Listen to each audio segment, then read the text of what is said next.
السلام عليكم ورحمة الله وبركاته. إن الحمد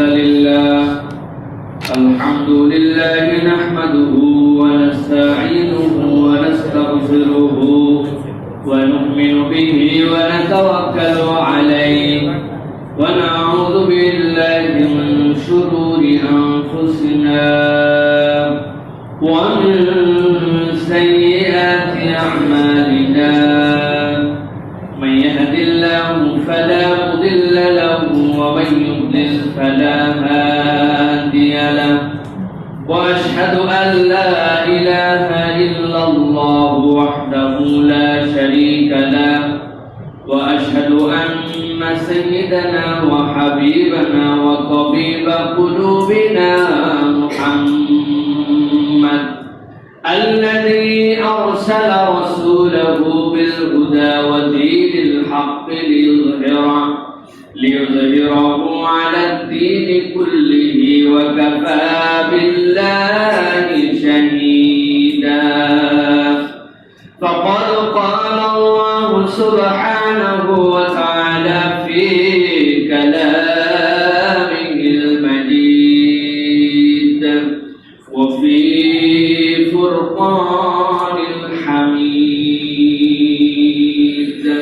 أعوذ بالله من الشيطان الرجيم.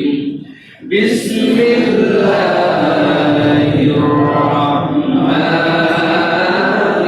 الرحيم. أمن هو قانت آناء الليل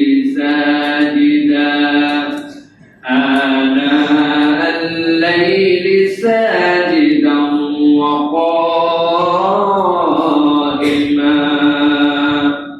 وقائما يحذر الآخرة ويرجو رحمة ربه.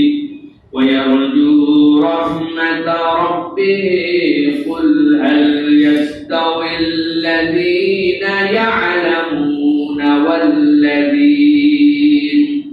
والذين لا يعلمون؟ إنما يتذكر أولو الألباب.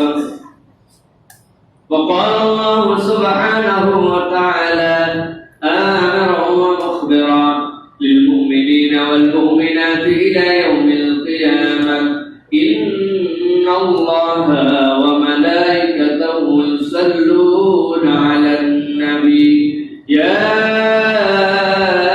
أيها الذين آمنوا صلوا عليه وسلموا تسليما. اللهم صل على محمد وعلى آل محمد كما صليت على إبراهيم وعلى آل إبراهيم إنك حميد مجيد. اللهم بارك على محمد وعلى آل محمد كما باركت على إبراهيم وعلى آل إبراهيم إنك حميد مجيد. আলহামদুলিল্লাহ, দয়াময় মেহেরবান মাহবুব আল্লাহ রাব্বুল আলামিনের শুকরগুজার হচ্ছি যে আল্লাহ রাব্বুল আলামিন আমাদেরকে সাইয়্যিদুল আইয়াম জুমার দিনে সাইয়্যিদুল মাকাম আল্লাহ রাব্বুল আলামিনের ঘরে আল্লাহ রাব্বুল আলামিনের জিকির করার জন্য আগে ভাগে সুস্থতার সাথে আল্লাহ রাব্বুল আলামিনের শ্রেষ্ঠ সৃষ্টি মানুষ, তার মাঝে সর্বশ্রেষ্ঠ ঈমানদারদেরকে আসার মতো, বসার মতো, কথা শোনার মতো মন মানসিকতা, পরিবেশ, পরিস্থিতি, সুস্থতা দান করেছেন। সেই রব্বুল আলামিনের কাছে সর্বাগ্রে তাঁরই শেখানো বাক্যে কালিমাতুশ শুকর আদায় করছি, সকলে পড়ছি আলহামদুলিল্লাহ। দরুদ এবং সালাম বর্ষিত হোক মানবতার মহান মুক্তির দূত আকায়ে নামদার তাজদারে মদিনা আপনার আমার প্রিয় রাসূল জনাব মুহাম্মদুর রাসূলুল্লাহ সম্মানিত হাজিরিন, আজকের এই অধিবেশনে আমরা সংক্ষিপ্তভাবে আল্লাহ রাব্বুল আলামিনের পক্ষ থেকে বান্দাদেরকে দেওয়া এক বিশেষ ইবাদত, বিশেষ আমল, বান্দাদের আল্লাহ রাব্বুল আলামিনের নৈকট্যবর্তী হওয়ার অন্যতম এক উপায়, আল্লাহ রাসূল সাল্লাল্লাহু আলাইহি ওয়াসাল্লামের কাছে ফরজ আমলের পরে সবচেয়ে বেশি প্রিয় ইবাদত সেই তাহাজ্জুদের সালাত নিয়ে আমরা কিছু কথা বলবো এবং শোনার চেষ্টা করব। আল্লাহ রাব্বুল আলামিন আজকের কথাগুলি শুনে আমাদেরকে আল্লাহ এবং তার রাসূলের কাছে অত্যন্ত প্রিয় এই ইবাদতটি কি, কেন, কিভাবে করব, কি প্রয়োজনে আমাদের করা দরকার, কোরআন সুন্নাহর বিষয়ে কি দৃষ্টিভঙ্গি বোঝা এবং আমল করার তৌফিক দান করুক। সকলে বলি আল্লাহুম্মা আমিন। প্রিয় ভাইরা, আমি আপনাদের কাছে পবিত্র কুরআনুল কারীমের সূরা জুমারের 9 নম্বর আয়াতে কারিমা তেলাওয়াত করেছি। যে আয়াতে কারিমার মধ্যে আল্লাহ রাব্বুল আলামিন তাবৎ পৃথিবীর যত ঈমানদার, যত মুমিন, তাদের কতগুলো বৈশিষ্ট্যের কথা উল্লেখ করেছেন। এই বৈশিষ্ট্য হচ্ছে বিশ্বাসীদের বৈশিষ্ট্য। এই বৈশিষ্ট্য হচ্ছে কেবলমাত্র পাঁচওয়াক্ত সালাত আদায়কারী নয়, বরং আল্লাহ রাব্বুল আলামিনের জন্য যারা রাত্রি জাগরণ করে আল্লাহর কাছে সালাত আদায় করে তাদের কতগুলো অনন্য বৈশিষ্ট্য এবং তার কারণ আল্লাহ রাব্বুল আলামিন উম্মত মুহাম্মাদের কাছে মেসেজ স্বরূপ দিয়েছেন। আল্লাহ রাব্বুল আলামিন বলছেন, আম্মান হুয়া কানিতুন আনা আল-লাইলি সাজিদান ওয়া কাইমা। রাসূলুল্লাহ সাল্লাল্লাহু আলাইহি ওয়াসাল্লামকে আল্লাহ রাব্বুল আলামিন আয়াতে কারিমা নাযিল করালেন। নাযিল করানোর পর আল্লাহ রাব্বুল আলামিন বলছেন, আম্মান হুয়া কানিতুন আনা আল-লাইল। ওই ব্যক্তি, যে ব্যক্তিটা আল্লাহ রাব্বুল আলামিনের জন্য রাত্রি জাগরণ করে করে রাতের বিভিন্ন প্রহরে, আনা আল-লাইল মানে রাতের বিভিন্ন প্রহর, কখনো বা প্রথম প্রহরে, কখনো বা মধ্য প্রহরে, কখনো বা শেষ প্রহরে আল্লাহ বলছেন সে দাঁড়ায় যায় কানিতুন আনা আল-লাইলি সাজিদান ওয়া কাইমা। সেই ব্যক্তিটা এমনি দাঁড়ায় না, সে আল্লাহর ভয়ে দাঁড়িয়েছে, রাত্রের বিভিন্ন প্রহরে দাঁড়িয়েছে, কেবলমাত্র দাঁড়ায় নাই, দাঁড়ানোর পরে দীর্ঘ দীর্ঘ তিলাওয়াত করেছে, দীর্ঘ দীর্ঘ করে এক একটা কিয়াম করেছে।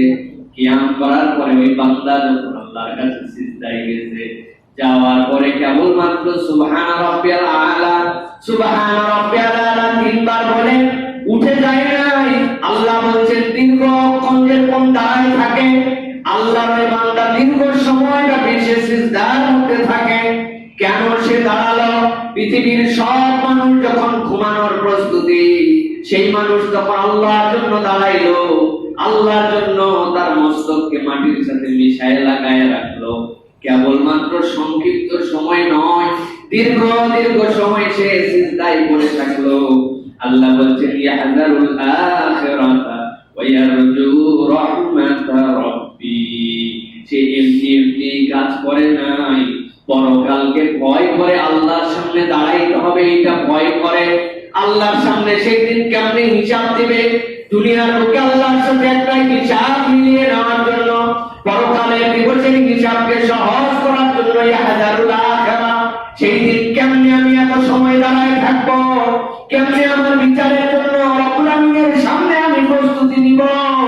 বান্দা মনের মধ্যে খেয়াল করে, দুনিয়ার সব মানুষ যখন ঘুমন্ত, আল্লাহ বলছেন আমার বান্দা দাঁড়ায়, আমার বান্দা সিজদা করে, আর সাথে সাথে মনে আশা করে ওয়ারজু রাহমাতা রাব্বি। আমি যদি আমার এই ঘুমকে বিসর্জন দিয়ে আল্লাহর জন্য রাত্রিকালীন এই সালাতের সময়টা দান করি, আল্লাহ বলছেন সে মনে মনে ভীষণ আশা করে যে আল্লাহ তাকে রহমত দিয়ে তার কোলে তাকে তুলে নিবে। ভালো করে খেয়াল করেন, গভীর মনোযোগ দেন। এই পর্যন্ত আল্লাহ রাব্বুল আলামিন একটা বক্তব্যের কথা বলেছেন, এক ধরনের মানুষের গুণের কথা বলেছেন, রাতের বিভিন্ন প্রহরের কথা উল্লেখ করেছেন। গুণ তার এইটা, রাত্রে বেলা উঠে সালাত আদায় করে সিজদায় দীর্ঘ সময় থাকে। তার কারণ দুইটা আল্লাহ উল্লেখ করেছেন। এক নম্বর, পরকাল দিবসকে সে ভয় করে। দুই নম্বরে, সেই মানুষটা আল্লাহর রহমত আশা করে, আল্লাহ বলেছেন রাসূল আপনি দুনিয়ার মানুষের কাছে অ্যানাউন্স করে দেন, দুনিয়ার মানুষের কাছে আপনার বক্তব্য আল্লাহর বক্তব্যটা আপনি পরিষ্কার করে দেন। আল্লাহ কি বুঝাইতে চান এই দলের পরিচয় দিয়া? আল্লাহ বলেছেন কুল হাল ইয়াস্তাউিল্লাযীনা ইয়ালামুনা ওয়াল্লাযীনা লা ইয়ালামুন। আল্লাহ রাসূলকে আল্লাহ বলেছেন আপনি বলে দেন দুনিয়ার বুকে যারা এই মেথডটা জানে, এই পদ্ধতিতে আল্লাহকে রাজি খুশি করা যায় তারা জানে, আর দুনিয়ার বুকে যারা জানে না, এই আমল করে নাই, তাহাজ্জুদ গুজার বান্দা নয়, এই দুই দল কি কখনো একরকম হতে পারে? আমার আল্লাহ বলেছেন কখনো একরকম হতে পারে না। আল্লাহ রাব্বুল আলামিন নিজে এরপরে বলছেন ইন্নামা ইয়াতাযাক্কারুল আলবাব। ও দুনিয়ার মানুষ, আমি আল্লাহ প্রথমে যে বক্তব্যটা তোমাদের কাছে দিলাম, এক দলের পরিচয় দিয়ে জানাইলাম যে এই দলটা আল্লাহর জন্য রাতে দাঁড়ায়, আল্লাহর জন্য আল্লাহর রহমতের আশায় সিজদার মধ্যে দীর্ঘ সময় কাটায়।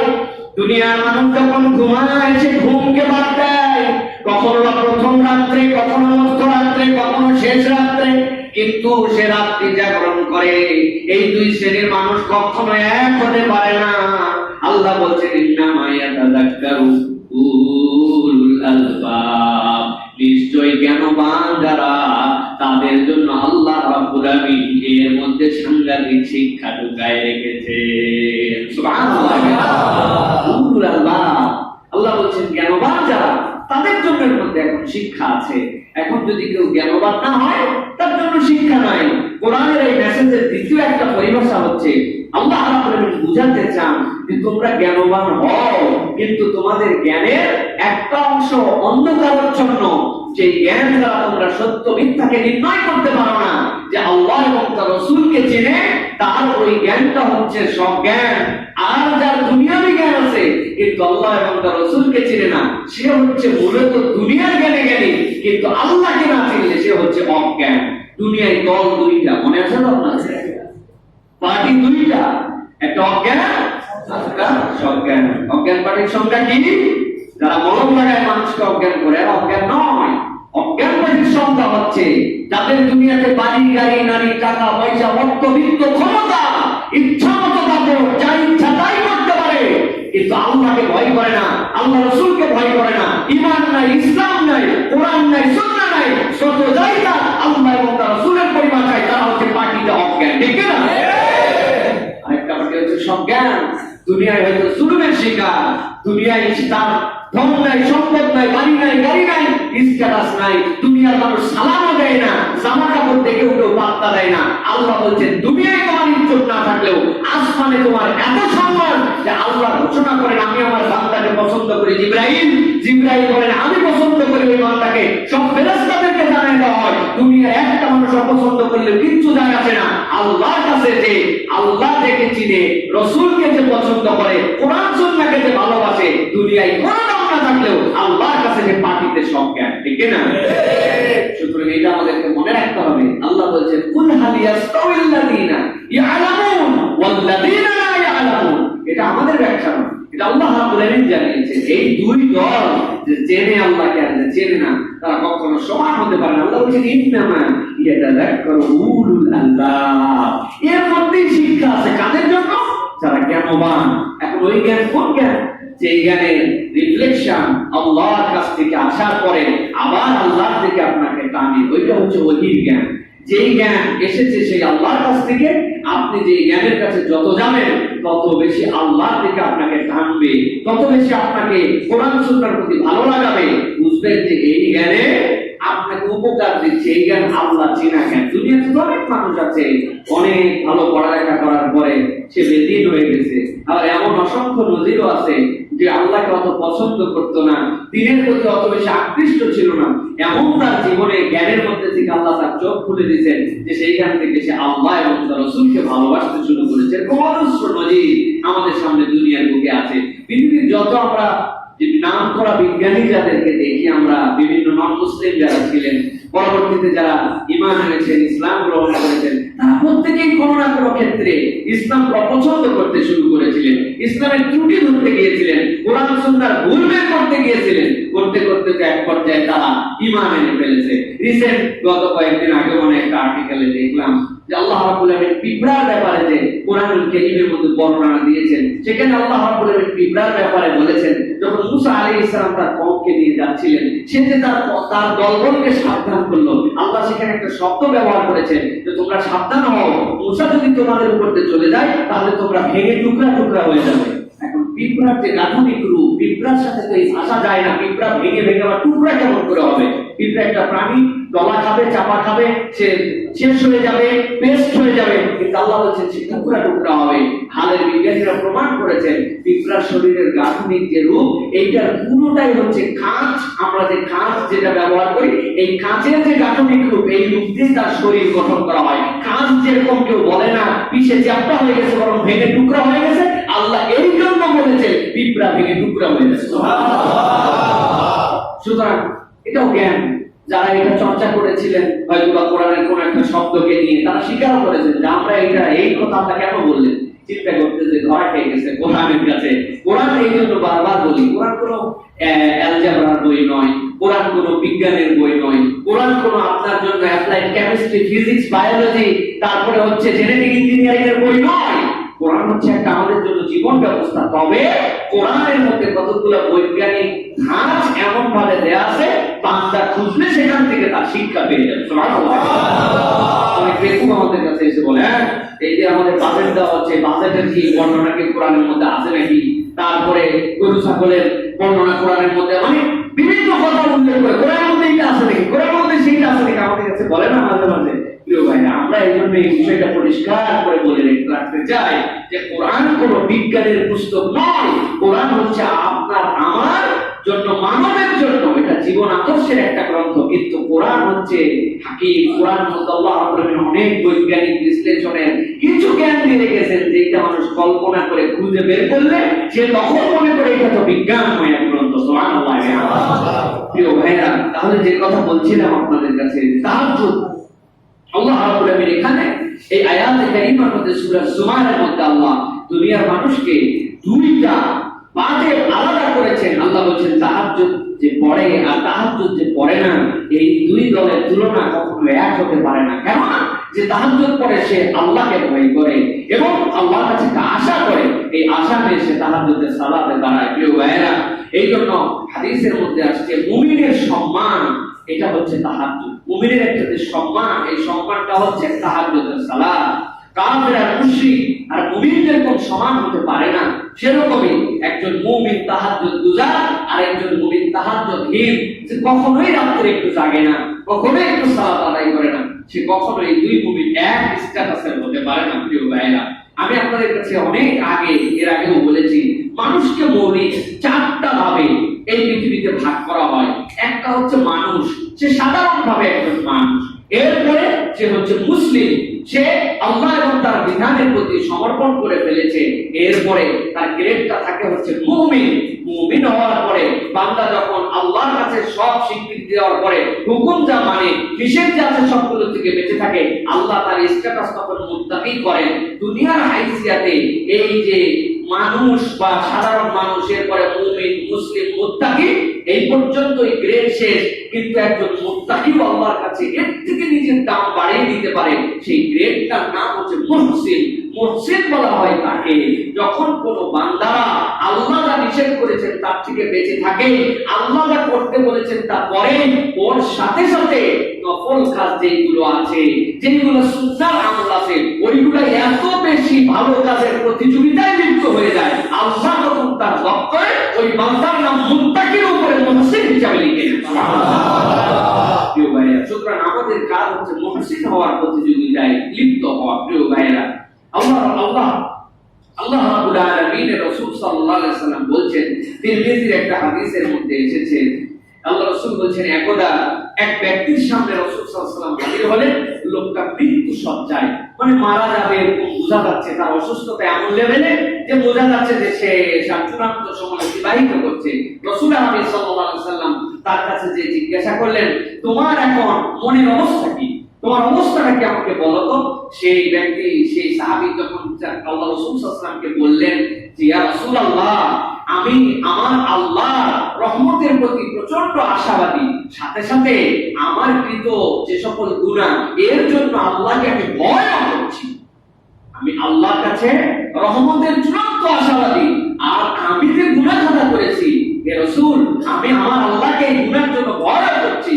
রাসূলুল্লাহ সাল্লাল্লাহু আলাইহি ওয়াসাল্লাম বললেন, কোন ব্যক্তির শেষ অবস্থা যদি এই দুটা জিনিসের, যেই ব্যক্তির এই মনের অবস্থা যেরকম হয়েছে, এই দুটা জিনিসের অবস্থা তার মনে সত্যি হাজির হয়ে যায়, তাহলে আমি রাসূল সাক্ষী দিচ্ছি, সে যে বিপদ থেকে ভয় পাচ্ছে, আল্লাহ ওই বিপদ, ওই আযাব থেকে তাকে হেফাজত করবেন।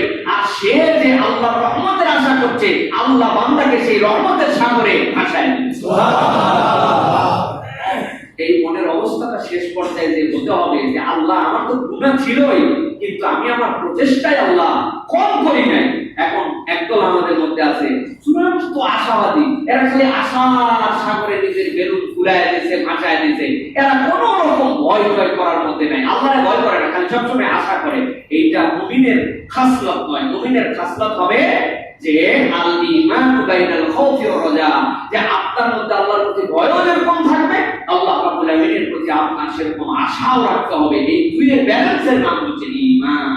প্রিয় ভাইরা, সাইয়েদনা ওমর রাদিয়াল্লাহু তাআলা আনহু থেকে যদিও এটার কওল নিয়ে বা রিওয়ায়াত নিয়ে কিছু কথা আছে, কিন্তু হযরত ওমর ফারুক রাদিয়াল্লাহু তাআলা আনহু থেকে একটা কওল আছে যে ওমর রাদিয়াল্লাহু তাআলা আনহু দুনিয়ার মানুষকে বলতেন যে দেখো, আল্লাহ রাব্বুল আলামিন কিয়ামতের ময়দান কায়েম করার পরে পৃথিবীর সব মানুষকে যদি আল্লাহ বলে দেন যে আমি সবাইকে মাফ করে দিলাম, সবাইকে ক্ষমা করে দিলাম, কিন্তু একজনকে কেবল বললাম তুমি দাঁড়াও, তোমার হিসাব হবে। সাইয়েদনা ওমর বলছেন, আমার এত ভয় হয় নিজের মধ্যে, আল্লাহ দুনিয়ার সব মানুষকে মাফ করে দেওয়ার পরে একজন মানুষকে যদি আটকান, আমার মনে হয় আমি ওমর যেন ওই একজনের মধ্যে না থেকে যায়। আল্লাহু আকবার।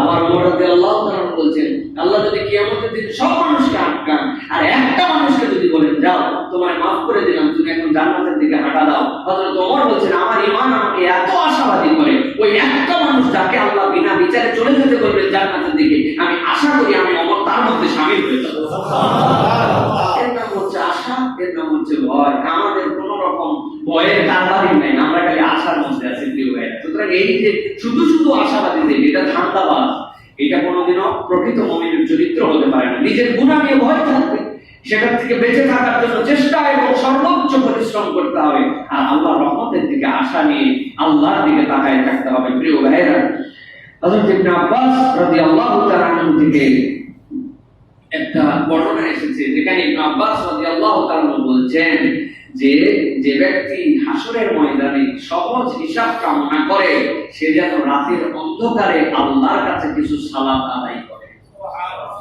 হাসরের ময়দানে আল্লাহর রহমতের যে আশা করে, ইবনে আব্বাস বলছেন সে যেন দুনিয়ার বুকে রাতের অন্ধকারে কিছু সালাত আদায় করে। এইটা হচ্ছে একজন ঈমানদারের গুণ হবে। আল্লাহ রাব্বুল আলামিন কোরআনুল কারীমের মধ্যে মুমিনদের কতগুলো বৈশিষ্ট্য দুনিয়ার মানুষের কাছে উপস্থাপন করতেছে। আল্লাহ রাব্বুল আলামিন কোরআনুল কারীমের মধ্যে বলছেন ওয়া ইবাদুর রাহমানিল্লাযীনা ইয়ামশুনা আলাল আরদি হাওনান ওয়া ইযা খাতাবাহুমুল জাহিদুনা ক্বালু সালামা والذين يبيتون لربهم سجدا وقياما। আল্লাহ রাব্বুল আলামিন বলেন দুনিয়ার মানুষের কাছে আল্লাহর বান্দা ইবাদুর রহমান, দুনিয়ায় তো আল্লাহর সৃষ্টি সব গুণে, কিন্তু আল্লাহর কাছে কোন বান্দাগুলি আল্লাহর বান্দা হিসাবে রব্বুল আলামিনের নিজস্ব বান্দা হিসেবে পরিচিত হবে, তার গুণ কি হবে? আল্লাহ তিনটা গুণের কথা এখানে বর্ণনা করেছেন। আল্লাহ বলেছেন ইবাদুর রহমান, যারা দয়াময় রহমানের বান্দা, দুনিয়ায় তাদের চলাফেরা দেখলে বোঝা যাবে কেমন চলাফেরা। আল্লাযীনা ইয়ামশুনা আলাল আরদি হাওনা, দুনিয়ার বুকে যখন যে চলাফেরা করবে তার চলাফেরার মধ্যে দাম্ভিকতা থাকবে না, অহংকার থাকবে না, এমন ভাবে চলাফেরা করে সে বুঝাতে চায় আমি একটা আলাদা কিছু। দুনিয়ায় আমার থেকে অন্য মানুষরা নিচু, তার স্ট্যাটাস, তার ভাব, তার চলাফেরা, তার দাম্ভিকতা, এইটা দেখলে মানুষ বুঝে ফেলবে এই লোকটা অহংকারী চলাফেরা করতেছে। আল্লাহ বলছেন না না, আমার বান্দা যারা হবে তাদের চলাফেরা, তাদের হাঁটা চলা, তাদের দুনিয়ায় জীবন যাপনের মধ্যে এই বৈশিষ্ট্য থাকবে না, বরং আল্লাহ তাকে যাই দেখ না কেন তার আচার আচরণ চলাফেরার মধ্যে একটা নম্রতা থাকবে, একটা মাইন্ডনেস তার আচরণের মধ্যে থাকবে। আল্লাহ বলছেন ওয়াইদা খাতাবাহুমুল জাহিলুনা ক্বালু সালামা। তাদের দ্বিতীয় বৈশিষ্ট্য হবে যখন দুনিয়ার বুকে কোন ব্যক্তি তার সাথে জাহালতের মধ্যে মূর্খতার সাথে তার সাথে তর্ক করতে আসবে, আল্লাহর নিয়ে তর্ক করতে আসে, কোরআন নিয়ে তর্ক করতে আসে, দুনিয়ার বুকে নানান প্রসঙ্গের যে জ্ঞান তার নাই অথচ তর্ক করে, আল্লাহ বলছেন ওয়াইদা খাতাবাহুমুল জাহিলুনা ক্বালু সালামা। ওই ব্যক্তি উপরি তার সাথে তর্ক করবে না, বিতর্কে লিপ্ত হবে না, বরং সে সাথে সাথে বলবে ভাই তোমার সাথে কথা কাটাকাটির এই খেলার মধ্যে আমি নাই, তোমার প্রতি শান্তি হোক, তোমাকে সালাম দিয়ে দিলাম, কথা শেষ, আমি তোমার সাথে ঝগড়াকারী নই। আল্লাহ বলছেন এইটা হচ্ছে আল্লাহর বান্দা যারা দুনিয়া তাদের দ্বিতীয় বৈশিষ্ট্য হচ্ছে এইটা। এরপরে আল্লাহ বলছেন ওয়াল্লাযীনা ইয়াবিতুনা লিরাব্বিহিম সুজদান ওয়া কিয়ামা। কেবলমাত্র নম্রই নয়, কেবলমাত্র ঝগড়া পরিহার করে নয়, ওই ব্যক্তিদের দ্বিতীয় গুণ হচ্ছে যখন রাত হয়ে যায়, দুনিয়ার মানুষ যখন ঘুমের জন্য চলে যায়, মানুষ যখন তার বাড়িতে ফেরত যায়, আল্লাহ বলছেন ওয়াল্লাযীনা ইয়াবিতুনা লিরাব্বিহিম, রাতের বেলা ওই মানুষগুলা আল্লাহর জন্য দাঁড়িয়ে যায় এবং আল্লাহর জন্য দীর্ঘ সিজদার নিমিত্তে তার কপালটাকে মাটির সাথে লাগায় দেয়। আল্লাহ বলছেন মানুষগুলা যদিও দুনিয়াতে ঘোরাফেরা করে, কিন্তু আমি আল্লাহ ঘোষণা দিলাম এরা হচ্ছে রহমান দয়াবান আল্লাহ রাব্বুল আলামিনের বান্দা। সুবহানাল্লাহ। দুনিয়ার বুকে অমুক লোকের বিপদে পড়ছে, তুমুক জায়গায় ঝামেলার মধ্যে পড়ে গেছে, দুনিয়ার মানুষ পরিচয় দেয় আমার সাথে লাগতে আসছিস, তোর তো বড় সাহস, জানিস নাকি আমি কার লোক, বর্তমান গভর্নমেন্টের পাওয়ারফুল মন্ত্রীর লোক আমি, অমুক জায়গায় আমার বড় ভাই অমুক পদে আছে, আমার বড় ভাই আমার অমুক পরিচয় তমুক পরিচয়, আপনি পরিচয় দেন অমুকের লোক কাছের লোক, আপনি পরিচয় দিয়ে নিজেকে দুনিয়ার বুকে যেখানে বিপদে পড়েন বিপদ থেকে বাঁচাইতে চান, আপনার প্রভাব প্রতিপত্তি খাটাতে চান, দুনিয়ার বুকে আপনি বুঝাইতে চান যে আপনি অভিভাবকহীন নয়, আপনার এমন কোন একটা ব্যাকআপ আছে যে ব্যাকআপের দাপট আপনি সব জায়গায় দেখান না আছে, যুবকরাও দেখায় দেখবে।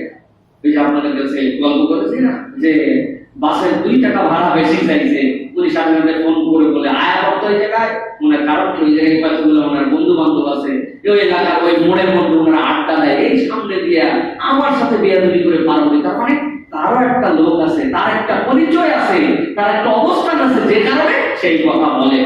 আমার আল্লাহ রাব্বুল আলামিন এই কথা বলছেন বুঝেন, দুনিয়ার বুকে আপনি যে ক্ষমতা বাড়াই দেখান, যে কাপড় দেখান, যত বড় পাওয়ারের পরিচয় দেন না কেন, এইগুলা কোনোটাই স্থায়ী নয়, কোনোটাই এক্সট্রিম নয়।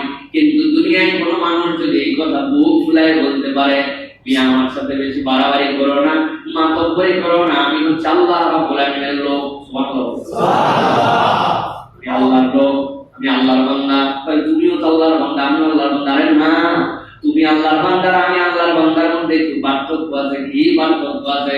আল্লাহ বলেছেন দুনিয়ার লোকে নম্র নম্র চলে, চলাফেরার মধ্যে কোনো অদ্যত্ব নাই, চলাফেরার মধ্যে বড়ায়স্ত নাই, 2 নম্বরে কারোর সাথে ঝগড়াঝাটি করে না, অযথায় কারোর বিরুদ্ধে কোন রকম ঝগড়াঝাটি তর্কের মধ্যে লিপ্ত হয় না। আর রাত যখন হয়ে যায়, দুনিয়ার মানুষ যখন ঘুমাইতে যায়, ওই বান্দা আল্লাহর জন্য কিছু না কিছু সময় দাঁড়ায়, দীর্ঘ 2 রাকাত নামাজ পড়ে, দীর্ঘ সিজদা দেয়। আল্লাহ বলছেন ওই বান্দাটা আমি আল্লাহ বললাম আমার বান্দা, আমার লোক। এটা হচ্ছে আল্লাহ রাব্বুল আলামিনের সাথে কানেক্টিভিটি বাড়ানোর জন্য। এই আয়াতের আলোকে দুনিয়ার মুখে কতগুলো রেফারেন্স পাওয়া যায়। আবু হুরায়রা রাদিয়াল্লাহু তাআলা থেকে একটা বর্ণনা আসছে, দেখেন আপনারা একটু চমৎকৃত হবেন। আমাদের সাধারণ যে চিন্তা, এর বাহিরে একটু চিন্তা। হযরত আবু হুরায়রা রাদিয়াল্লাহু তাআলা আনহু তার রাতকে তিনটা ভাগে ভাগ করতেন। কয় ভাগে? তিন ভাগে। ভালো করে খেয়াল করেন, আপনাদের কনসেপ্টের মধ্যে চলে আসছে যে রাতকে তিন ভাগে ভাগ, প্রথম ভাগ, মধ্য ভাগ, শেষ ভাগ, এই তো তিন ভাগে ভাগ করে নিতেন। এই তিন ভাগের মধ্যে তিন ভাবে ইবাদত হতো। কিন্তু আবু হুরায়রা রাদিয়াল্লাহু তাআলার টেকনিকটা একটু ভিন্ন ছিল। রাতকে তিনি তিন ভাগে ভাগ করতেন, কিন্তু ভাগ করার পরে মানবন্টনটা ভিন্নভাবে করতেন। কিভাবে? হাদিসের মধ্যে আসছে আবু হুরায়রা রাদিয়াল্লাহু তাআলা চাইতেন তার বাড়িতে আনা আল্লাহি, রাতের যতগুলো প্রহর আছে পুরো প্রহরগুলোতেই যেন আল্লাহর ইবাদত হয়। এইজন্য রাতকে তিন ভাগে ভাগ করে এক ভাগ নিজে ইবাদত করতেন, এক ভাগ তার চাকর বাকর যারা বাড়িতে থাকতো তাদের জন্য ইবাদত করাতেন, আর এক ভাগ তার স্ত্রী এবং সন্তানদেরকে ইবাদত করাতেন। আপনার আমার ভাগ তিন ভাগেই প্রথমে কখনো আমি, কখনো মাঝে আমি, কখনো শেষে আমি। আর আবু হুরায়রা রাদিয়াল্লাহু তাআলা ভাগ করতেন তিনটা, নিজের জন্য এক ভাগ পালিতে রাখতেন, এক ভাগ তার বাড়ির চাকর বাকর যারা ছিল তাদের ভাগে, আরেক ভাগ স্ত্রী এবং সন্তানের ভাগে। তিনি তার কোন রাতকেই পুরোটা আল্লাহর ইবাদতহীন তার বাড়িতে রাখতেন না। সুবহানাল্লাহ। আবু হুরায়রা রাদিয়াল্লাহু তাআলা কে তিনি? সাহাবী। কে তিনি? সাহাবী। কেমন সাহাবী? আল্লাহ রাব্বুল আলামিন তার এই ইবাদতের কারণে এমন বরকত তার জীবনে দিয়েছিলেন। জাবের ইবনে আব্দুল্লাহ রাদিয়াল্লাহু তাআলা থেকে হাদিস এসেছে, সেখানে রাসূলুল্লাহ সাল্লাল্লাহু আলাইহি ওয়াসাল্লাম বলেছেন, ইন্না মিনাল লাইলি সাআতান লা ইওয়াফিকুহা আবদুন মুসলিমুন ইয়াসআলুল্লাহ খায়রান ইল্লা আ'তাহু ইয়্যাহ। আল্লাহ রাসূলের সাহাবী বলছেন, আমার রাসূল বলছেন, রাতের মধ্যে এমন একটা প্রহর আছে, এমন একটা, কোনটা? এমন একটা রাতের মধ্যে এমন একটা প্রহর আছে যে প্রহরে কোন বান্দা যদি বৈধ কিছু আল্লাহর কাছে চায়, আল্লাহ আপনার ওই বান্দাকে না দিয়ে কখনো খালি হাতে ফেরত দেন না। আবু হুরায়রা রাদিয়াল্লাহু তাআলা এই হাদিস শোনার পর থেকে আমল করতে শুরু করছেন যে আল্লাহ কোন প্রহর আমি জানি না, আমার বাড়ি কখনো ইবাদত মুক্ত হবে না। উনি যখন ইবাদত করেন, চাকর বাকর সন্তান সন্ততি সবার জন্য দোয়া করেন। উনি যখন আরাম করেন, চাকর যখন ইবাদত করে, উনার জন্য, উনার স্ত্রী, পুত্র, অন্যান্য সকলের জন্য দোয়া করে।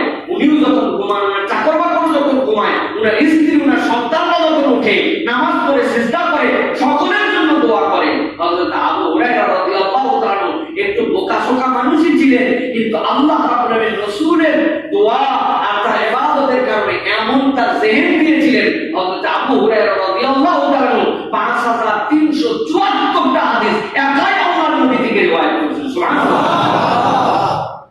আপনি সারা জীবনে যত শব্দ বলছেন, আপনারা যদি বলি আজকে থেকে যে তালিকা করবেন যে 5374টা শব্দ বলছেন কিনা আল্লাহ বের করেন।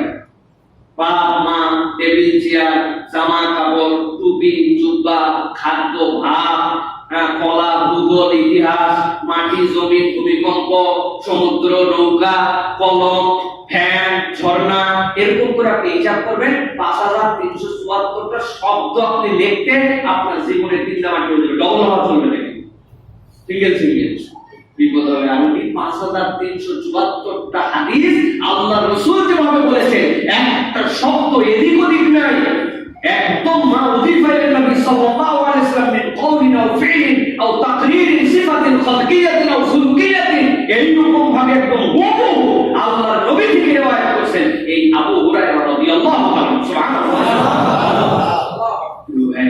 এটা কিসের বরকত? এটা হচ্ছে সেই দোয়ার বরকত, যেটা আল্লাহ রাসূল সাল্লাল্লাহু আলাইহি ওয়াসাল্লাম বলেছেন, রাতের কোন একটা প্রহরে আছে, তুমি আল্লাহর কাছে যাও, আল্লাহ রাব্বুল আলামিন বান্দাকে দান করে দিবেন। প্রিয় ভাইরা, এটা হচ্ছে তাহাজ্জুদের মর্যাদা, তাহাজ্জুদের দান আল্লাহ রাব্বুল আলামিন বান্দাদের জন্য দিয়েছেন। প্রিয় ভাইরা, এরপরে আমরা আমাদের পরিবারগুলোতে রহমত চাই। একটি রহমত প্রাপ্ত পরিবারের একটা গল্প শোনাবো আপনাদের কাছে। প্রিয় ভাইরা, আল্লাহ রাব্বুল আলামিনের রাসূল সাল্লাল্লাহু আলাইহি সাল্লাম একটা রহমত প্রাপ্ত পরিবার এবং তাদের মধ্যে যে বন্ধন, ভালোবাসা, তার একটা হাদিস আল্লাহ রাসূল সাল্লাল্লাহু আলাইহি ওয়াসাল্লাম আমার কাছে দিয়ে গেছেন। রাসূলুল্লাহ সাল্লাল্লাহু আলাইহি ওয়াসাল্লাম বলছেন, একটা পরিবার, যে পরিবারের স্বামী আছে, স্ত্রী আছে, তাদের বন্ধনটা কেমন? আল্লাহ রাসূল সাল্লাল্লাহু আলাইহি ওয়াসাল্লাম বলছেন, রাহিমাল্লাহু রাজুলান কামা মিনাল লাইলি ফাসাল্লা ওয়া আইকাযা ইমরাআতা ফাইন আবাদ নাদাহা ফি ওয়াজহিহাল মা। বলছেন সেই ব্যক্তির প্রতি, সেই পরিবারের প্রতি, সেই পুরুষের প্রতি আল্লাহ রহম করেন, আল্লাহ দয়া করেন। দোয়া করছে কে? রাসূলুল্লাহ সাল্লাল্লাহু আলাইহি ওয়াসাল্লাম। রাহিমাল্লাহ, আল্লাহ রাব্বুল আলামিন যেন দয়া করেন, আল্লাহ দয়া দেন তার প্রতি। রাজুলান কামা মিনাল লাইল, যে ব্যক্তিটা রাত্রে বেলা জেগে ওঠে, ওঠার পরে কি করে? ফাসাল্লা, এরপরে সে সালাত আদায় করে, তাহাজ্জুদের সালাত আদায় করে। ওয়াইকাযাল মুরাতা, এরপরে তার স্ত্রীকে উঠানোর জন্য চেষ্টা করে, বউ আমি তো উঠে গেছি, আমি নামাজ পড়ছি, তুমি একটু নামাজ পড়ো। কিন্তু বউ বেচারি সারাদিন অনেক পরিশ্রম করে ক্লান্ত, যতই ডাকছে উল্টা দিকে ঘুরে আবার শুয়ে পড়ছে। আল্লাহ রাসূল সাল্লাল্লাহু আলাইহি ওয়াসাল্লাম বলছেন, ফাকিন আবার নাদাহা ফি ওয়াজহিল মা, যেই না সে উঠতে চায় না, সে সাথে সাথে একটু পানি নিয়ে আসে বউয়ের মুখের মধ্যে ছিটা দিয়ে দিয়েছে। যেই না বউয়ের মুখের মধ্যে ছিটা দিয়েছে, সে তো পানি পেয়ে একদম তরবর করে লাফে উঠে বসে স্বামীর দিকে তাকে একটা হাসি দিয়ে দিয়েছে, আমি তো উঠতেই যাচ্ছিলাম, তুমি আমার পানির ছিটা দিয়ে তুলছো। আল্লাহ রাসূল বলছেন, আল্লাহ রাব্বুল আলামিন ওই পুরুষের প্রতি রহম করুন। সুবহানাল্লাহ। এখন যদি ভালোবাসা না থাকে, আর মনে করেন যে এইরকম তেরা তেরা হয়ে শুয়েছেন নিয়ে এইদিকে, আপনি যদি পানি দেন শেষ রাত্রে মুখের মধ্যে, আল্লাহ না চায় সারা বাড়ি খাওয়া লাগছে। এইটার জন্য কি পরিমাণ মহব্বত থাকতে হবে, রাসূল বলছেন এটা হচ্ছে একটা পরিবারের সংজ্ঞা। আপনার তো খুব খুশি যে অন্তত পক্ষে মেয়ে মানুষের মুখে আমি পানি দিছি, আমার অন্তত পক্ষে ছেলে মানুষ, আমি আমার একটা দাপট আছে, কিছু বলতে পারবে না, বেচারি নামাজ পড়ুক না পড়ুক। রাসূলুল্লাহ সাল্লাল্লাহু আলাইহি ওয়াসাল্লাম দ্বিতীয় বার বলতেছেন, রাসূল বলছেন, রাহিমাল্লাহু ইমরাআতান কামাত মিনাল লাইলি ফাসাল্লাত ওয়া আনকাযাত যাওজাহা ফাইন আবা নাদাহা ফি ওয়াজহিল মা। ওই মেয়ের প্রতি আল্লাহ দয়া করুন, যে মেয়ে আগে উঠে পড়ছে, একদিন উঠার পরে সে কিছু সালাত আদায় করছে, এরপরে স্বামীকে ডাক দিয়েছে, তো ওঠো নামাজ পড়ার জন্য উঠো। বাবা, আল্লাহ রাসূল বলছেন ছেলেটা উঠতে চায় না, বেচারি ক্লান্ত, উল্টা দিকে মুখে পেয়েছে। এবার বউ একটু পানি নিয়ে এসে স্বামীর মুখের মধ্যে ছিটা দিয়ে দিয়েছে। দেওয়ার পরে স্বামী তো পানি পেয়ে লাফতে উঠে বলছে, যাক আলহামদুলিল্লাহ, তুমি এই পানি না দিলে আমি উঠতে পারতাম না, আজকে তাহাজ্জুদ হওয়ার জন্য তোমাকে ধন্যবাদ যে রাসূলের সুন্নাত অনুযায়ী তুমি মুখে পানি ছিটা দিয়ে আমাকে জাগায় দিছো। আল্লাহ রাসূল বলছেন, আল্লাহর ওই বান্দির প্রতি আল্লাহ দয়া করেন। এখন ওই সাথে যে আপনার এই প্র্যাকটিস না থাকে, সম্পর্ক না থাকে, মেয়ে মানুষের রাত ৩টার সময় আপনার মুখে পানি দেয়, হয়তোবা তার গোষ্ঠী সহ তালাক খেয়ে যেতে পারে। আমাদের তালাক তো যেগুলি দেয় খালি বউরেই দেয় না, বউ তালাক, তোর বাপ তালাক, মা তালাক, গোষ্ঠী তালাক, কোটি তালাক, মুখে যতক্ষণ ব্যালেন্স আছে ততক্ষণ তালাক। বেচারি নয় দোষ করেছে, তুমি তালাক করো, মায়ের তালাক দিলে কি? এই যে আমাদের কেন দিল? রাগের মাথায়, এটা রাগ হয়ে গেছে, সে ব্যালেন্স নাই, ওই ভালোবাসা নাই। রাসূলুল্লাহ সাল্লাল্লাহু আলাইহি ওয়াসাল্লাম বলছেন, তোমাদের পরিবারের মধ্যে আল্লাহর দয়া প্রাপ্ত এটা হচ্ছে একটা ফ্যামিলি। স্বামী আগে উঠে সালাত আদায় করে স্ত্রীকে জাগায়, স্ত্রী আগে উঠে সালাত আদায় করার পর স্বামীকে জাগায়। আল্লাহ রাসূল বলছেন, আল্লাহ ওই পরিবারের প্রতি দয়া দিয়ে ভাষায় দেন। সুবহানাল্লাহ। দয়ার ফ্যামিলি মানুষ। আমরা না হয় সাহাবীদের যুগে না, তাবেঈদের যুগে না, আমরা অত আমল করতে পারি না, কিন্তু আমাদের জীবনে পুরো উম্মত মুহাম্মদী দাবি করে জীবনেও একদিন স্বামী স্ত্রীর মধ্যে এরকম হলো না, কেমন তাহলে আমাদের লাইফ স্টাইল আমরা পার করলাম? আমরা তো একদিন, 2 দিন, সপ্তাহে 2 দিন, 3 দিন, মাসে তো 3, 4, 5 দিন আমল করতে পারি, তাই না?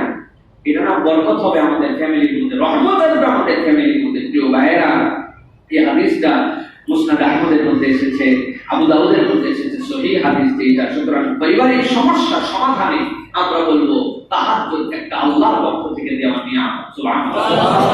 পারিবারিক সমস্যা আমাদের যেগুলো আছে, আপনি চিন্তা করেন তো, বাপ মা সালাত আদায় করে, সন্তানরা যদি উঠে দেখে আমার বাপ মা শেষ রাত্রে উঠতেছে, বাপ মা আল্লাহর কাছে দোয়া করতেছে, সিজদা করতেছে, ও যদি 1 দিন, 2 দিন, 5 দিন ওই দৃশ্যটা দেখতে পায়, প্রস্রাব করতে উঠছে, উঠে দেখেছে বাপ মা ওই রুমের দিকে আসে, এই রুমে রেখে শেষ রাত্রে কোরআন তেলাওয়াত হয়, আমার বাপ কাঁদতেছে, মা কাঁদতেছে আল্লাহর কাছে, ওই সন্তানের জীবনে কি প্রভাব পড়বে আপনি একটু কল্পনা করে দেখেন। এই জন্য আল্লাহর প্রেসক্রিপশনে তাহাজ্জুদ হচ্ছে আমাদের পারিবারিক সমস্যা দূর করার একটা অন্যতম আমল আল্লাহর পক্ষ থেকে।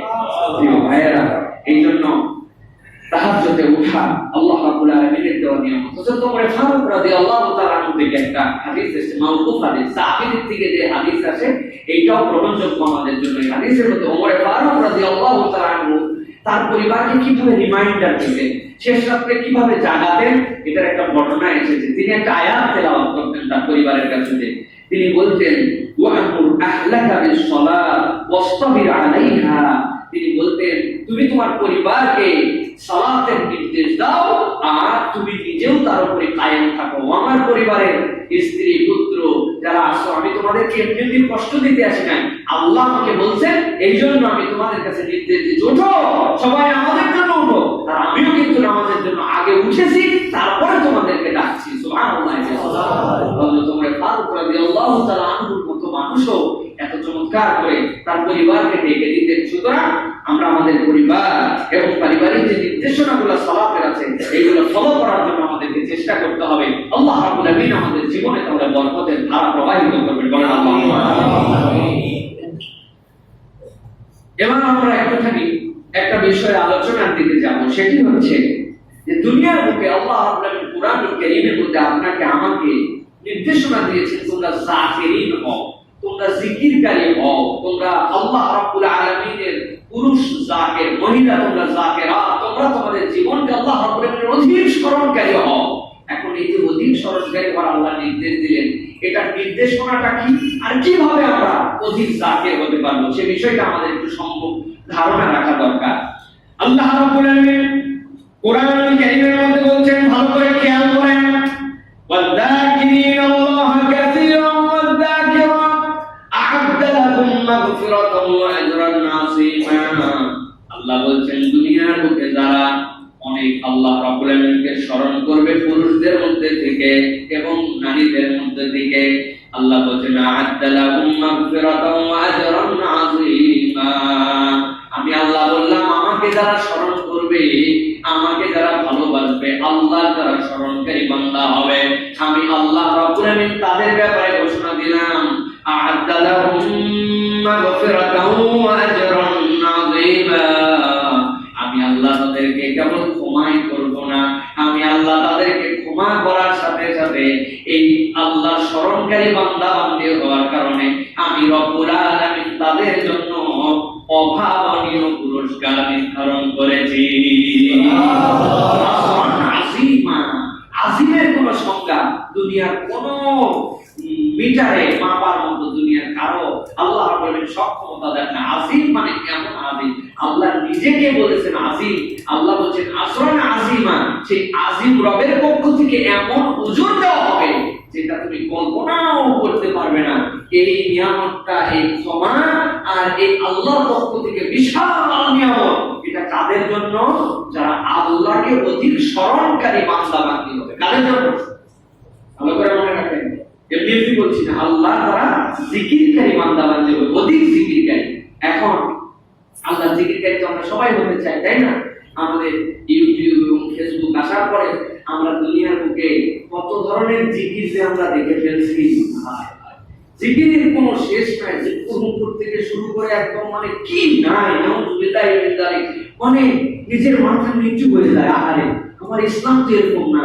যারা ইসলামকে অপছন্দ করে, যারা অন্য ধর্মাবলম্বী, তারা যখন দেখে মাথায় টুপি দিয়ে, মুখের মধ্যে দাড়ি রেখে, গায়ের মধ্যে লম্বা জামা গায়ে দিয়ে এইরকম করে জিকির করতেছে, ফাজলামি করতেছে, তারা ইসলামের নিয়ে কি না ভাবে? কষ্ট হয়, আমার শুধু কষ্ট হয়। অনেক সময় তো মজা লাগার জন্য আমরা দেখি যে বাহ বাবা এই কারবার চলতেছে, কত ড্যান্সের মতো, কত ওঠা বসা, ভাষার কোনো ঠিক নাই, কি যে বলতেছে এর মধ্যে। আর প্রত্যেকেই কিন্তু কি জন্য এটা করতেছে? কারণ তারা জাকের হতে চায়, তারা স্মরণকারী হতে চায়। এত জাকের হতে চায় যে এই ঘোষণা দিতে দিতে একটা দলের শেষে ওইটার নামে পার্টি হয়ে গেছে, তাই না? এমন জাকের।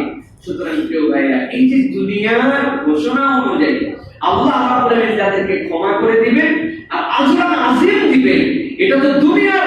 কিন্তু আল্লাহ রাব্বুল আলামিন রাসূল তার ব্যাখ্যা আমার কাছে দিয়ে গেছেন যে কিভাবে অধিক জিকিরকারী হবে, কিভাবে এরা আল্লাহর জাকির বান্দা বান্দী হবে। এটা দুনিয়ার কারো সংজ্ঞা দ্বারা নির্ধারিত হবে না। রাসূল আলাইহিস সালামের সংজ্ঞা বলে দিয়ে গেছেন। আল্লাহ রাসূল বলেছেন, ইযা আইকাদার রাজুল আহলাহু মিনাল লাইলি فصليا أو صلى ركعتين جميعا كتب للذاكرين والذاكرات। আল্লাহ রাসূল বলেন, শোনো, দুনিয়ার এই সকল কোনো ভণ্ডামি নষ্টামি এইগুলা কোনো জাকির এবং আল্লাহর বান্দাদের জিকিরকারী সংজ্ঞার মধ্যে আল্লাহর কাছে পরিগণিত হবে না। আল্লাহর কাছে যদি তোমরা জাকির হতে চাও, তাহলে রাসূল বললেন, ইযা আইকাদার রাজুল আহলাহু মিনাল লাইল ফাসাল্লায়া।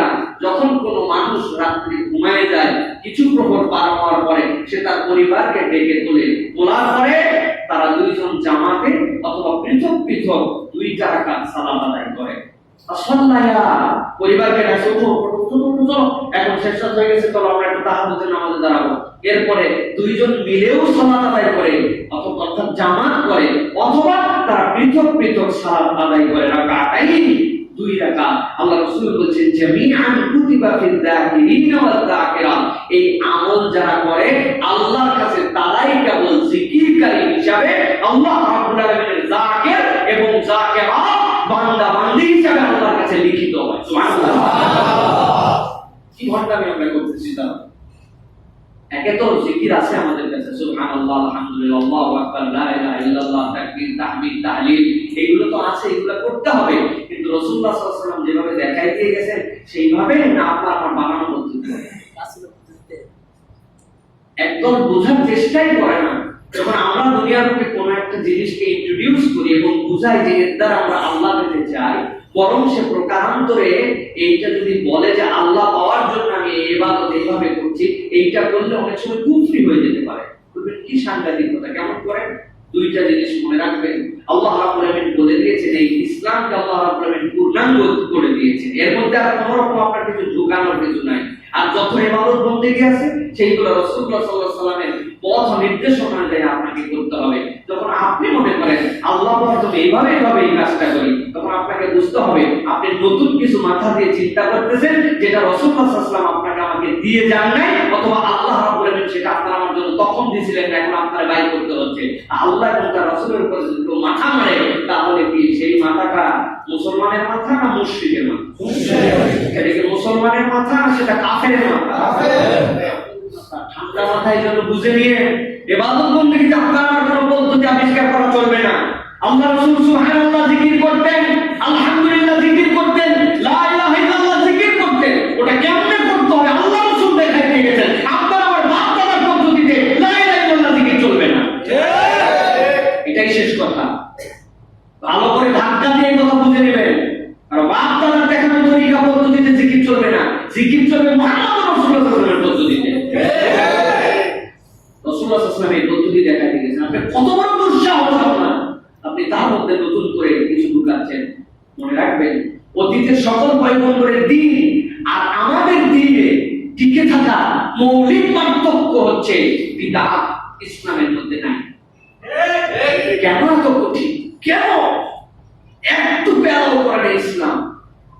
আল্লাহ রাসূল সাল্লাল্লাহু আলাইহি ওয়াসাল্লাম যে আমাদের দ্বীনের মধ্যে কিছু সৃষ্টি করলে এবং সেটা বাতিল ইবাদতের পদ্ধতিতে, সেইটা দুনিয়ার পদ্ধতিতে। আল্লাহ রাসূলের মসজিদে তো ফ্যান ছিল না, আমরা এখন ফ্যান চালাই। ফ্যান কি ইবাদতের জন্য লাগাইছি নাকি? ফ্যান এটা ইবাদত, আপনার ইবাদতের পদ্ধতিতে। এটা অনেক বোকা মানুষ আছে, তারা এরকম করে আমাদের কাছে আলাদা আলাদা উত্তর দেয়। নবী করিম সাল্লাল্লাহু আলাইহি ওয়াসাল্লাম জুতাই পরেন নাই, এই জুতা আমি বলি তাহলে জুতা পরা কে বেদাত নাকি? না, ইবাদতের মধ্যে আপনার ইবাদত বুঝতে হবে। আপনি সালাত, সিয়াম, জিকির, তেলাওয়াত, আপনি এগুলোর মধ্যে দ্বীনের মধ্যে কোনো কিছু আপনি নতুন পদ্ধতি বানাতে পারবেন না প্রিয় ভাইরা। এটার নাম হচ্ছে শরীয়ত। অন্য শরীয়তের মধ্যে তারা যা ইচ্ছা তাই করছে। আল্লাহ বলছেন যে ইস্তারুনা বিহি জামানান কালিলা, অল্প অল্প টাকা দিয়া ইহুদি নাসারা কিতাব পর্যন্ত বিকৃত করে দিয়েছে।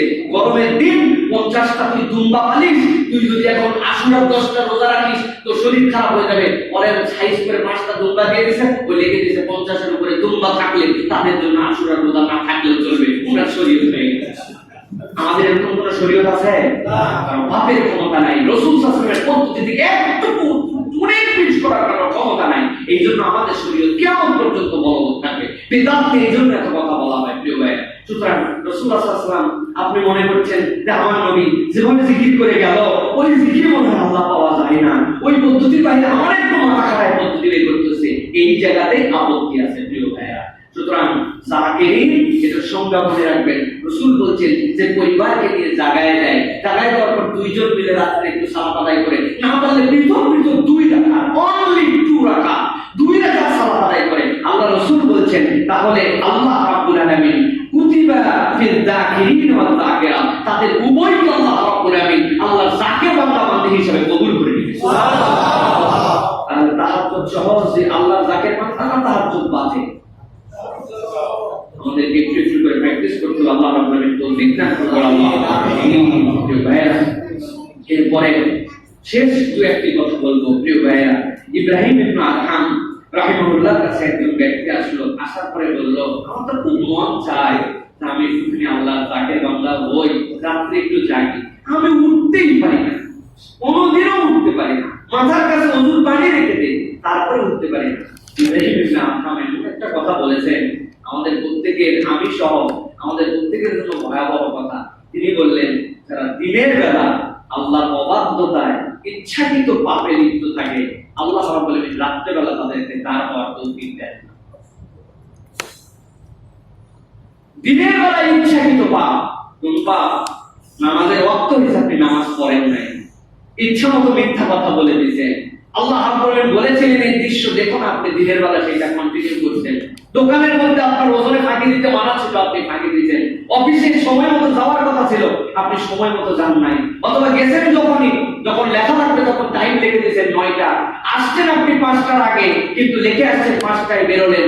এই যে দুনিয়ার বুকে দিনের বেলায় যারা আল্লাহর অবাধ্যতায় লিপ্ত থাকে, ইব্রাহিম ইবনে আদহাম বলছেন রাতের বেলা তারা দাঁড়াইতে পারে না।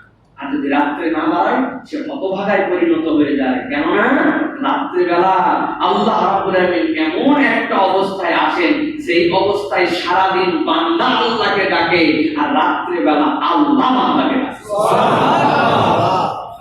কেউ ভাইরা একটু বোঝার চেষ্টা করেন, কেন এই কথা বললাম। আমরা বন্ধুদেরকে বলি, ভুলেই গেলি, হ্যাঁ এটা খবরও নিস না, তোর মোবাইলের মধ্যে আমার নাম্বার নাই, কল দিছে অনেকদিন পর, জানে, তারপরে পরিচয় দিচ্ছে, আমি অমুকে বলতেছি, চিনতেছিস? চিনবো না, অনেক না চিনারই কথা তো ভাই, মনে করছিলাম তুই ভুলেই গেছিস আমারে। আমরা কিন্তু এরকম বলি, স্ত্রীরা বলে কত কষ্ট করি, তারপরে একটা কোয়ালিটি টাইম তুমি দাও না, আমার সাথে কথাই বলো না, আমাদের সাথে সময়ই দাও না, ভুলেই গেলে নাকি? আমরা কিন্তু এরকম কথা বলি। প্রিয় ভাইরা, কেন এই কথা বললাম? আল্লাহ রাব্বুল আলামিন কোরআনুল কারীমের মধ্যে এরকম একটা কথা বলেছেন। আল্লাহ রাব্বুল আলামিন বলছেন, ইয়া আইয়ুহাল মুযাম্মিল কুমিল লাইলা ইল্লা কালিলা নিসফাহু আও ইনকুসবিহু কালিলা। আল্লাহ রাসূল সাল্লাল্লাহু আলাইহি ওয়াসাল্লাম রাতে বেলা একদিন দাঁড়ান নাই, আল্লাহর জন্য কিয়াম করেন নাই, তাহাজ্জুদে উঠেন নাই, সাথে সাথে আল্লাহ রাব্বুল আলামিন আয়াতে কারিমা নাযিল করলেন। কি বললেন আল্লাহ রাব্বুল আলামিন? সাথে সাথে আয়াতে কারিমা নাযিল করলেন। রাসূল উঠেন নাই, রাসূল রাতে বেলা জাগেন নাই। ইয়া আইয়ুহাল মুযাম্মিল কুমিল লাইলা ইল্লা কালিলা। আমার প্রিয় হাবিব, আপনি কম্বল আবৃত হয়ে চাদর দিয়ে ঘুমায় আছেন। আমি রব্বুল আমিনের ভালো লাগে না, আমি রব্বুল আমিন তো আপনাকে শেষ রাতে দেখতে চাই, শেষ রাতে আপনি দাঁড়াবেন। আল্লাহ বলেন কতটুকু? কুমিল লাইলা ইল্লা কালিলা, আপনি দাঁড়ান রাতে বেলা, নিসফাহু, অর্ধেক রাত হলে ভালো হয় যদি শরীরে না খোলায়, আওয়েন কুসফু মিনহু কালিলা, অথবা না বলেও সেখান থেকেও কিছু কমায় দেন, কিন্তু আপনি রাতে না দাঁড়াইলে আমি রব্বুল আলামিনের মনে কষ্ট। সুবহানাল্লাহ। এই জন্য হাদিসের মধ্যে আল্লাহ রাসূল সাল্লাল্লাহু আলাইহি ওয়াসাল্লাম বলেছেন, আরে আল্লাহকে কেমনে তুমি ভুলে থাকো? আল্লাহ রাব্বুল আলামিন ওই বান্দাদের জন্য চিন্তা করছেন, জানি কেমন বান্দা আমার হাবিব, যিনি মাসুম, যার গুনাহ নামে কোনো অ্যাকাউন্টই নাই, তাকে আমি বললাম। আল্লাহ বললেন, ইয়া আইয়ুহাল মুযাম্মিল কুমিল লাইলা, সেই রাসূলকে বললাম আপনি একটু দাঁড়ান, আপনি দাঁড়ালে আল্লাহ রাব্বুল আলামিনের ভালো লাগে, রাতে বেলা আল্লাহর সাথে কথা হয়, সেখানে তার উম্মত, তার বান্দা, তাদের গুনাহ খাতায় ভরপুর, সারাদিন বলে আল্লাহ দাও, আল্লাহ দাও, আল্লাহ আমার এই সমস্যা সেই সমস্যা। আল্লাহ রাসূল বলছেন, যখন রাতের 1/3 পার হয়ে যায়, 2/3 পার হয়ে যায়, আল্লাহ রাব্বুল আলামিন দুনিয়ার আসমানে নেমে বান্দাকে বলেন, তোমাদের মধ্যে কি কারো কোনো সমস্যা নাই? আমি আল্লাহ তোমাকে দিয়ে দিব। ও আমার বান্দা, আমার কাছে কি ডাকার মতো কেউ নাই? আমি তার ডাকে সাড়া দিব। আল্লাহ বলেন, হাল মিন মুস্তাগফিরিন ফাগফির লাহু, দুনিয়ার বুকে কি এরকম ক্ষমা চাওয়ার কেউ নাই? আমি আল্লাহ তাকে ক্ষমা করে দিব। আল্লাহ রাব্বুল আলামিন নিজে ডেকে ডেকে বান্দাকে মাফ করেন, সেটা হচ্ছে তাহাজ্জুদের সময়। এই জন্য প্রিয় ভাইয়েরা, আমরা বলবো আল্লাহ রাব্বুল আলামিনের কাছে আমাদের যে সকল সমস্যা, যে সকল চাহিদা, এই চাহিদাগুলোর জন্য প্রত্যেক ঈমানদারের আমাদের প্র্যাকটিস করা উচিত। রাত্রির কিছু অংশ দাঁড়ানো। রমাদান আমাদেরকে অনন্ত একটা শিক্ষা দিয়েছিল কি, যে আমরা রমাদানে একদম শেষ মুহূর্তে উঠতাম। সাহারির জন্য তো ফজরের ওয়াক্তের আগে উঠতে হতো, আমরা উঠে কিন্তু সেই সময় সুন্দর একটা অভ্যাস করেছিলাম, 2 রাকাত 4 রাকাত আমরা সালাত আদায় করতাম। এটা যদি আমরা কন্টিনিউ এখনো প্র্যাকটিস করি, যে ফজরের আউয়াল ওয়াক্ত কোনটা আমরা জেনে নিব, এই সময় সেহরি শেষ হয়, তার কিছু সময় 10-20 মিনিট আগে একটু যদি আমরা উঠি, আল্লাহর কাছে 2 রাকাত যদি সালাত আদায় করি, আল্লাহর কাছে জাকের বান্দাও হব, নিজের জীবনের সমস্যাগুলো আল্লাহর কাছ থেকে হাসিল করে নিতে পারবো। কত জায়গায় আমরা তো উড়াই, কতই না সমস্যা। বাংলাদেশের এখন আমি যতটুকু বুঝলাম, যত ফোন আমার কাছে আসে, 3টা সমস্যা এখন মৌলিক সমস্যা। 1 নম্বর ঋণের সমস্যা। এত পরিমাণ মানুষ বেহিসাব ব্যবসা পাতি এগুলোর সাথে নিজের ব্যবসা বড় করতে যে নানান সিস্টেমের মধ্যে ঢুকে এত পরিমাণ মানুষ সুদি ঋণের সাথে জড়িত। ওনারা শেষ করতে গেলে আমাদের কাছে ফোন আর ফোন, কেমনে কি করবো। মাঝে মাঝে তো ভয় লাগে না, আমাদের কাছে টাকাই চাই নাকি, টাকা চায় না তারা, তারা শুধু মনের শান্তি পায় না জন্য আমাদের কাছে ইতমিনান পায় না। 1 নম্বর সমস্যা। 2 নম্বর পারিবারিক সমস্যা। স্বামী স্ত্রী বলিবনা হচ্ছে না, এত সুসম্পর্ক ছিল এখন সম্পর্ক হচ্ছে না, শ্বশুর বাড়ির সাথে অমুকের কারণে তমুকের কারণে সম্পর্ক খারাপ, এটা হচ্ছে 2য় সমস্যা। আর 3 নম্বর সমস্যা, ওই পারিবারিক সমস্যারই একটা পার্ট। সব ঠিক আছে, সন্তান মুখে গেছে, দেখে না সন্তান, টাকা পয়সার কোনো অভাব নাই, দামি নেশা খাওয়াতেও কোনো অভাব নাই, এত মাইক্রো মাইক্রো জিবার মধ্যে দিলেই কাম হয়ে যাচ্ছে, বাপ মাও ধরতে পারে। দেখে আমার সন্তান সবসময় হ্যাপি, এত খুশি সবসময়। আসলে কি জন্য খুশি, এটা কিন্তু উনি অনেক সময় বুঝেও না বোঝার ভান করে আছে, আবার অনেক সময় বুঝেও নাই। টাকা আছে, পয়সা আছে, সব আছে, সন্তান বাপ মার কথা শুনে না, নামাজ কালাম পড়ে না, সমাজের মধ্যে বখাটে হয়ে গেছে, আচার আচরণ অভদ্র, নামাজ কালাম পড়তে বললে অন্যরকম আচরণ করে, আছে কিনা? এই একটা মৌলিক সমস্যা। আল্লাহর কাছে হিসাবগুলো একটু মিলিয়ে নেওয়ার জন্য আল্লাহ বিপদ দিলে আল্লাহ উদ্ধার করেন। শেষ রাতকে আপনি পুঁজি বানান, আল্লাহর কাছে একটু চান, আপনি আমি সকলেই একটু একটু অভ্যাস করি, যাতে করে আল্লাহ রাব্বুল আলামিন আমাদেরকে তার দুয়ারে যখন ডাকেন আমি দিব, ওই ডাকে যেন আমরা সাড়া দিয়ে বলতে পারি, আল্লাহ আমার এইটা রাখবে, তুমি একটু আমাকে দাও। সুবহানাল্লাহ। সর্বশেষ পবিত্রের নিয়ন্ত্রণ, আমাদের যে চারিত্রিক যে স্থলন হচ্ছে আমাদের, এখান থেকেও বাঁচায় তাহাজ্জুদ। আল্লাহ বলছেন ইন্না নাশিআতাল লাইলি হিয়া আশাদ্দু ওয়াতআন ওয়া আকওয়ামু কিলা। আল্লাহ বলছেন রাতের শেষ প্রহরে যারা জাগে, আল্লাহ তাদের চরিত্রকে সুন্দর করে দেন। সুবহানাল্লাহ। চারিত্রিক যে আমাদের সমস্যা, এখান থেকে বাঁচার জন্য। আর আল্লাহ বলছেন শেষ রাতটা কোরআন তেলাওয়াতের জন্য কতই না মধুর এক সময়। সুতরাং আমরা যারা তাহাজ্জুদে রেগুলার নই অথবা তাহাজ্জুদ করি না, আমাদের সকলের উচিত শেষ রাত একটু একটু কাজে লাগানো। অনেক সময় ফোন দেখতে দেখতে দেখতে অনেক রাত হয়ে যায়, ওই সময় ধরেন যে ফোনই দেখতেছেন, রেখে দিয়ে ওযু করে টপ করে 2-4 রাকাত নামাজ পড়ে যদি শুয়ে পড়েন, আল্লাহ রাব্বুল আলামিন সেইটাও কিন্তু একটা তার কবুলিয়াতের দিকে আমাদেরকে নিয়ে যাবে। প্রিয় তরুণেরা, প্রিয় যুবক ভাইয়েরা, যারা আমাদের কথা শুনেন, যারা আমাদেরকে ভালোবাসেন, আমি আপনাদের কাছে বিশেষ অনুরোধ করব, আপনারা কিন্তু তাহাজ্জুদ গুজার হন, নামাজ তো পড়বেনই, তাহাজ্জুদ একটু পড়ে দেখেন, জীবনের মোড় আমাদের ঘুরে যাবে। আপনার চাকরি দরকার, আপনার অভাব আছে, আপনার এ হচ্ছে না সে হচ্ছে না, আপনি টানা কয়েকটা দিন আল্লাহর কাছে শেষ রাত্রে উঠে বলে দেখেন, আল্লাহ আপনাকে অবশ্যই দিয়ে দিবেন ইনশাআল্লাহ। আল্লাহ রাসূল সাল্লাল্লাহু আলাইহি ওয়াসাল্লাম করতে এটা আপনার আমার জন্য আশার বাণী। সুতরাং আজকে যে আলোচনা হলো, এই আলোচনা অনুযায়ী আসুন আমরা তাহাজ্জুদ গুজার বান্দা হওয়ার তৌফিক দান আল্লাহ যেন আমাদেরকে দান করে। সকলে আল্লাহুম্মা আমিন। আল্লাহ যেন আমাদের সকলকে আল্লাহর জাকির বান্দা হিসেবে কবুল করে। আল্লাহুম্মা আমিন। ওয়া আখিরু দাওয়ানা আলহামদুলিল্লাহি রাব্বিল আলামিন। সুবহানাকা আল্লাহুম্মা ওয়া বিহামদিকা আশহাদু আল্লা ইলাহা ইল্লা আনতা আস্তাগফিরুকা ওয়া আতুবু ইলাইক। আসসালামু আলাইকুম ওয়া রাহমাতুল্লাহি ওয়া বারাকাতুহু।